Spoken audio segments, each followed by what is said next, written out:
What it do, people? What's crack-a-lacking, guys? It's your boy, Harper, INTL, and I'm here with another one.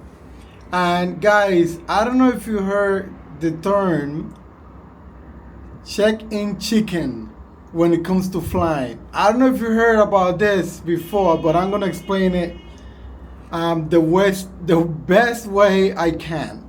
So basically, so that you understand what it is and me putting some context into it, I don't know if you ever play chicken when it comes driving cars. So that's basically, playing chicken is basically when two cars are driving into each other. Let's say me and my friend Carlos say, let's play chicken. He's gonna get his car, I'm gonna drive my car, and we're gonna drive it into a straight collision, one against the other. So whoever swirls first, whoever gets out of the way first, loses, right? So let's say if I'm driving straight to hit Carlos, and when I'm almost hitting him, I go this way, I lose. That's what the game of chicken is. But when it comes to traveling, they have a different way of calling it, and now they're calling it check-in chicken. So basically what check-in chicken is, waiting till the last minute to check in to get a better seat. So if you buy a ticket, like an airplane ticket, right? And normally you are able to check in 24 hours before your flight. So basically what you do is you go online to try to see what are the seats left behind, and once you see that, you're able to determine. So basically, if you see it's a full flight and all the seats are taken, you should take your ticket as soon as possible. I mean, the only way to do it is when you checking in, and it shows you the map of the plane, and you see there's a lot of seats left. Basically, you wait till because the way it works is, like, as soon as you check in, they give you the first seat available. So the first seat available could be all the way in the back of the plane, or it could be like a really bad plane, maybe all the way in the back of the plane. That's what they're gonna do. They're gonna start from the back, moving up. So basically, if you wait until all the seats in the back are filled, all the good seats are gonna be left behind, and they're not gonna. It's not like you already purchased the ticket. So basically, they're not gonna let you off the plane because you didn't get the ticket. They will give you whatever seat is left. Supposedly, because I had something happen to me in which they did totally the opposite, and they did something that I wasn't expecting, right? So basically what they send, I even heard this in the news actually, that for Black Friday late last year, they were doing that a lot. You know how people travel a lot for Thanksgivings in the US. So during that big travel season, people were doing that a lot to get good seats, right? But the thing that could backfire and bite you in the ass. And I'm gonna give you a story about that in a minute. But what they saying is that you should do it with out of the country flights, like flights that go out of the country. Like sometimes it doesn't work with like nationwide, like nationally, like those flights within the nation, like flying from Florida to New York, from New York to California, to New York to Colorado, from Colorado to Chicago. You get it, flying nationally. Like the best way is when you do it internationally in airlines that are not American Airlines. And when I say American, I don't mean specifically American Airlines, but airlines that belong to the United States. Like, you shouldn't fly those because they might be able to catch you. That it should be in airlines that are owned by other countries. Now, I give you my personal story. So I did it a couple of times. I did it like 3-4 times. I didn't know that it had that name, chicken check-in. And I did it flying from Panama to Costa Rica, and it worked. And I was like, okay, cool. Because basically what they're doing now is that there's no free seats. you have to pay every seat, even if it's the back of the plane, even if it's next to the engine. You have to pay. It's just gonna be less. So the closer you are to first class, the closest you are to first class, the most you have to pay. The farthest away you are from first class, the least you have to pay.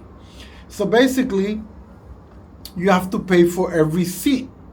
And what I was doing was thinking that, if you don't pay for the seat, you just check in and you just do it later. Supposedly you say, I'll do it later. You just check in.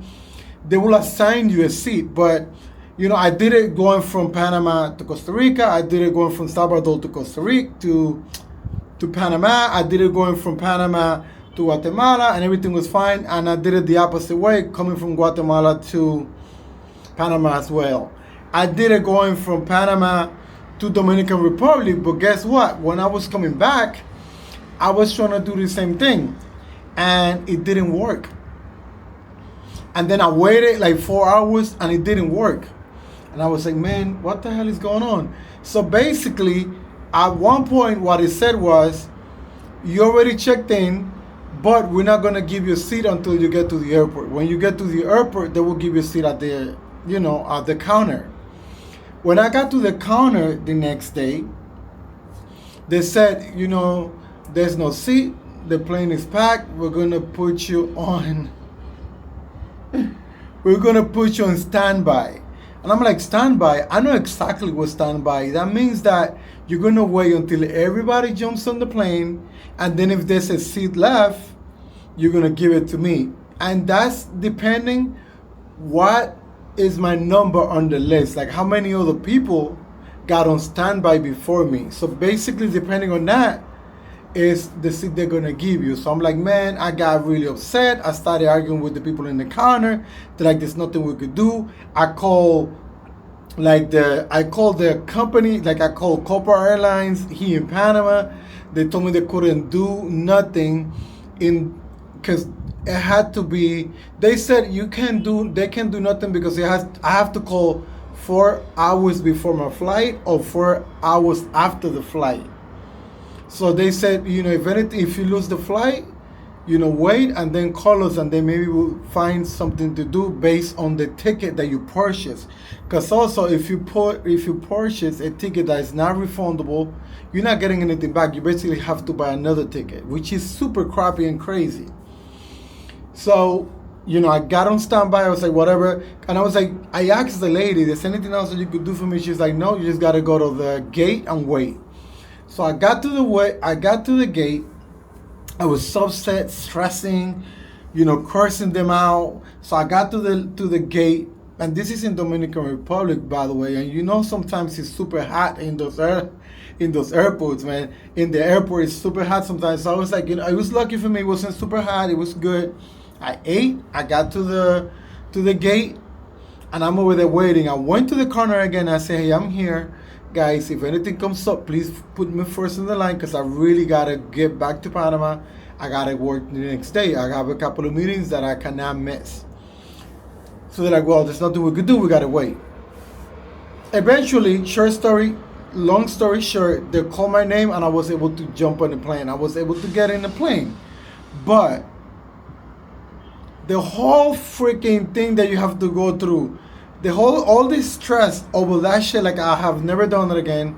I mean, to be honest, I learned my lesson. Like, if it's a long flight, I try to buy a ticket. Like, I pay for the seat. Like, I don't care. And then once I'm in there, I try to exchange the seat or do something. But at least I secure my seat because I don't want that happening to me, especially coming back to Panama, because the way I look at it, like it's going away. Like I don't care. I can maneuver. Maybe I could, because I'm going away, so it's fine. I can find a way to get where I'm going. But coming back, normally I'm coming back because I got things to do. You know what I'm saying? So I don't want to jeopardize that. So basically, coming back, I always buy a seat. I think la moral de esta historia es. La moraleja de esta historia, I would say, the one thing I would say is like, you could do it. Do it if you could get away with it, because that will let you know. Basically, like, you could try to do it, and if it works, you did it. But if you didn't, make sure you purchase a ticket. Like, don't wait to get to the airport, like they tell you, because when they say, what they tell you is you could purchase the seat, or you will have to check in, or not check in. You will have to get the seat at the counter in the airport. So if they give you that notice, it might be.